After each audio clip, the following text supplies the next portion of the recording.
a bookshelf podcast. I'm Julie, as you know, if you listened to my first episode. And this is only episode 2.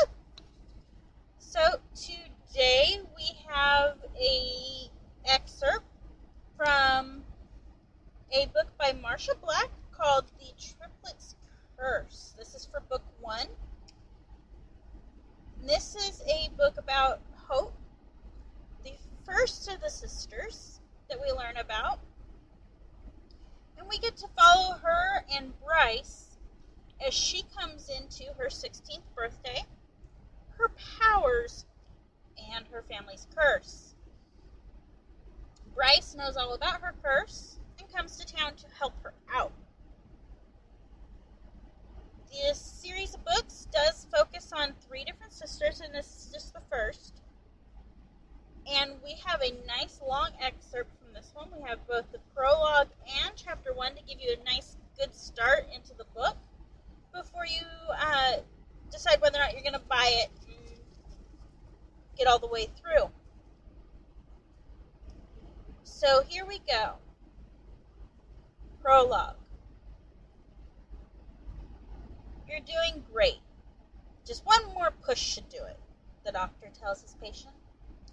She looks over at her husband, sweat dripping down her body as she grimaces in pain for the last push needed to bring her daughter into the world. Ah! She screams. We got her. Great job pushing, Mom, the doctor grins. All of a sudden, the need to push starts back up again. Doctor, what's going on? I feel like I need to push some more. Let me look, he advises. As he checks out her body, he realizes she isn't done yet. There's another baby ready to be born. Nikki, you'll need to push again. There's another baby just waiting to come out.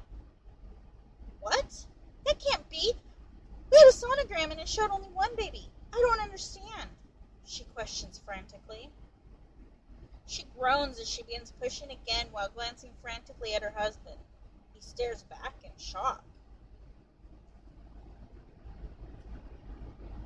Keep it going. Almost there and we got it. It's another girl. The doctor grins at the new parents. Okay, let's get you cleaned up now so you can visit. Ah! Nikki screams. The doctor quickly looks up at Nikki and then glances to check to see if something happened while giving birth. As he checks, he sees another head crowning. He looks up at the couple and says, "We have another one on the way." Without being able to say anything more, the newest baby slides out into his waiting hands. Congratulations! It looks as though you have triplets, all girls. He looks at them in bewilderment. As exhausted as Nikki is, she wants to see her babies. So as the nurse swaddles them in blankets and lays them next to one another, she sees a light glide along the walls, moving to where the babies lie. Not thinking much of it until the light lands directly on top of her 3 little girls.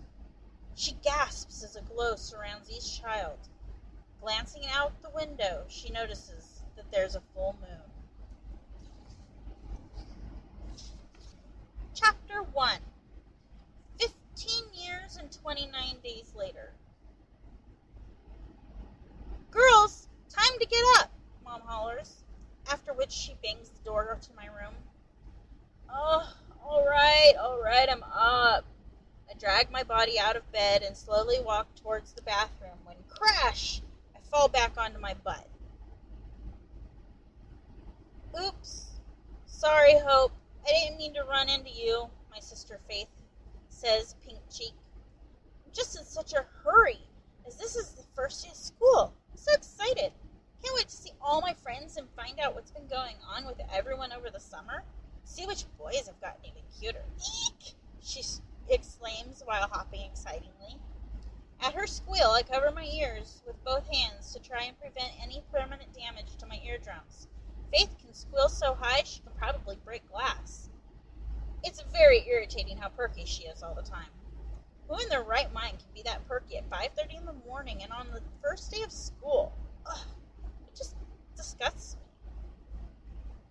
Before I can unplug my ears and get away from my sister, I hear the bathroom door downstairs and get away from my sister, I hear the bathroom door shut and lock. Dang it, Faith! Now I have to wait longer since Destiny got to the bathroom first. As I hear the shower cut on, I shake my head and walk back to my room. Peering into my closet for the first day of school attire, I decide to go with my black and red camo capris and black with red kisses all over it tank top. I decide that since it'll be longer before Destiny leaves the bathroom, I might as well gather up all of my school stuff and then, if there is still time left over, maybe write in my journal. As I zip up my bag, I hear the bathroom door open. I make a run for it, before Faith can try to get in there before me. Just as I get ready to close the door, I see Faith run up. Ha! Got here first, I grin at her. Don't take as long in the shower as my sisters do. I don't worry as much about what makeup I should wear or how I should do my hair today. I basically do the necessities in the shower, like shave and wash.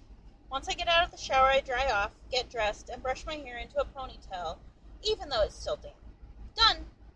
The question is, should I wait it out and see how crazy I can drive Faith by giving her a shorter time to make herself look pretty? I grin evilly, but then again, after giving it some thought, that just takes away time from me to eat breakfast. So, with a sigh, I open the door and leave the bathroom. I walk downstairs to the kitchen to make myself a bowl of cereal. Yummy Cookie Crisps. Got to start off with my morning dose of chocolate. Destiny is sitting across the table from me eating her shredded wheat cereal. I see that she is wearing a floral print shirt and jeans with her white Adidas shoes. Typical first day attire for Little Miss Perfect. Suddenly, it sounds like an earthquake hits our house, as Faith barrels down the stairway, somehow staying upright. Faith, of course, is wearing a white tank top and a flowing type of skirt. I can never remember what those things are called. Also, typical first day attire for Miss Perky. Faith, you better hurry up and eat, otherwise you might be late for your first day of school. Out of the living room walks our mother. She looks good, even after having 3 kids and being in her late 30s. Your dad's already gone to work, and I'm heading out now, so you girls need to make sure you get to the bus stop on time. No excuses. She stares at me as she says the last statement.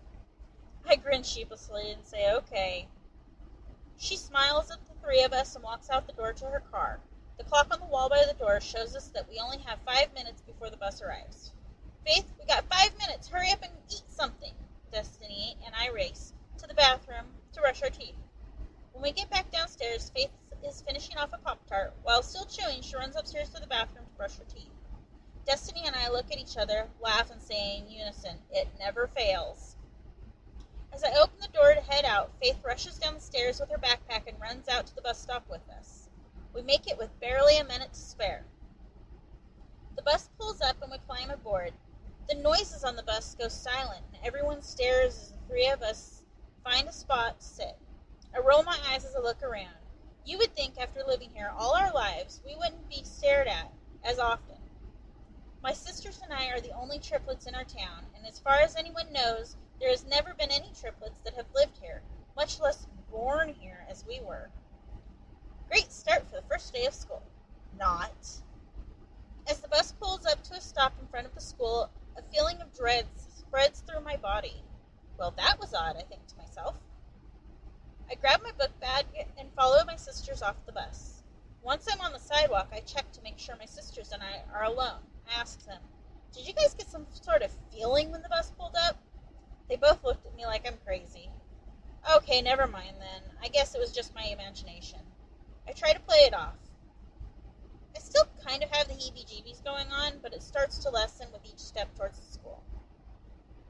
Since the class schedules were mailed out a week before school started, my sisters and I go our separate ways to our classes. For some reason, the school doesn't like us to be in the same classes, so we never get to hang out during school. We are even put on different lunch schedules. In a way, it's nice. Because, after all, who wants to spend all day at school with their siblings when they do so at home? However, with the ominous feeling still stuck in my back of my head, having my sisters closer would have been comforting. I get to my first class and notice that most of the seats are already filled with my classmates. I manage to locate one in the back, and I walked to it and sat down, impatiently waiting for the teacher to arrive and start the class. I grab a pad of paper and pencil from my backpack and start drawing. Midway through drawing a profile picture, I feel this tingling sensation go throughout my body. I lift my head and start looking around, and that's when I see him. He's probably a good 6 feet tall, with blonde hair and the greenest of eyes. I quickly glance down at my paper, but I'm no longer interested in drawing as my thoughts are preoccupied with the new guy. Who is he, I wonder to myself. That tingling feeling became more persistent. So I glance around the room again, but other than the new guy, nothing is different from usual. When my eyes land on him, I notice that he is looking at me. I can't determine the look I see in his eyes. Maybe a mixture of annoyance and disbelief? Who does he think he is to look at me that way? I think in disgust.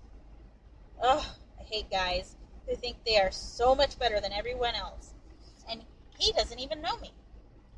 The teacher, Mr. Ferrero, walks in before I give in to my irritation and have a little sit down with the new kid. Class, I know most of you have already decided where you are going to sit, but I'm going to be mean and assign seats, at least for a few weeks. All depends on how well you get on within this class, he advises. All throughout the class, you hear groaning and mumbling as he calls out each student's name and where they are now assigned. After my name is called and I am shown my assigned seat, Mr. Ferrero then calls for Bryce Strainer, who in fact turns out to be the new kid, and oh, lucky me, he gets assigned right behind me. I groan inwardly and cross my arms on top of my desk and lay my head on them as I deal with my inner turmoil concerning the new guy. Once all the students have been assigned their seats, Mr. Ferrero reviews the basic first day of school items, rules, requirements, and the synopsis of what the expected outcome by the end of the school year is. By the time he finishes, the bell is about ready to ring to go to our next class. As I gather up my book bag and other items on my desk, I heard a psst behind me.